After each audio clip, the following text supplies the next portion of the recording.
Untuk bisa membaca dan menjelaskan kitab kuning agar mudah dipahami orang lain, Anda perlu menguasai dua aspek utama, penguasaan materi kitab itu sendiri dan kemampuan menyampaikannya secara metodologis. 1.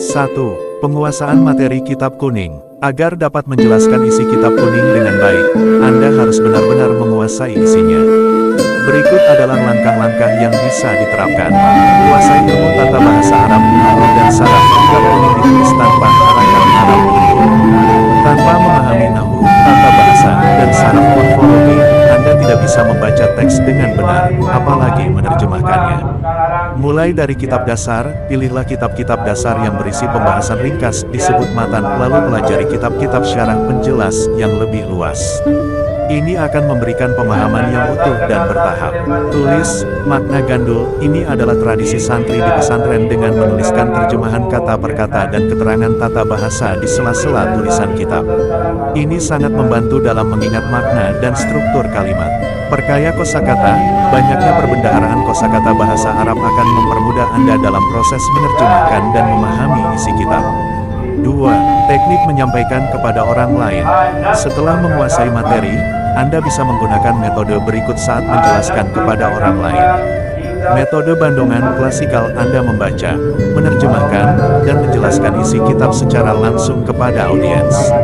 Audiens menyimak dan mencatat penjelasan Anda. Metode ini efektif untuk audiens yang sudah memiliki dasar pemahaman.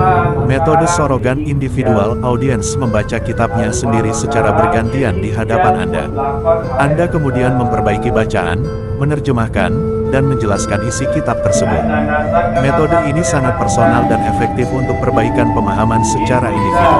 Sistematis dan bertahap. Bacakan teks aslinya, bacalah satu atau beberapa kalimat dari teks kitab kuning dengan benar, baik dari sisi harakat bunyi maupun maknanya.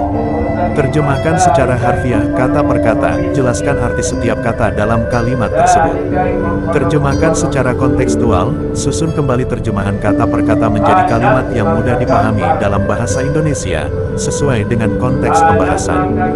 Berikan penjelasan dan analogi, setelah menerjemahkan, berikan penjelasan tambahan disebut syarah yang relevan dengan konteks saat ini. Gunakan analogi atau perumpamaan yang mudah dipahami oleh audiens.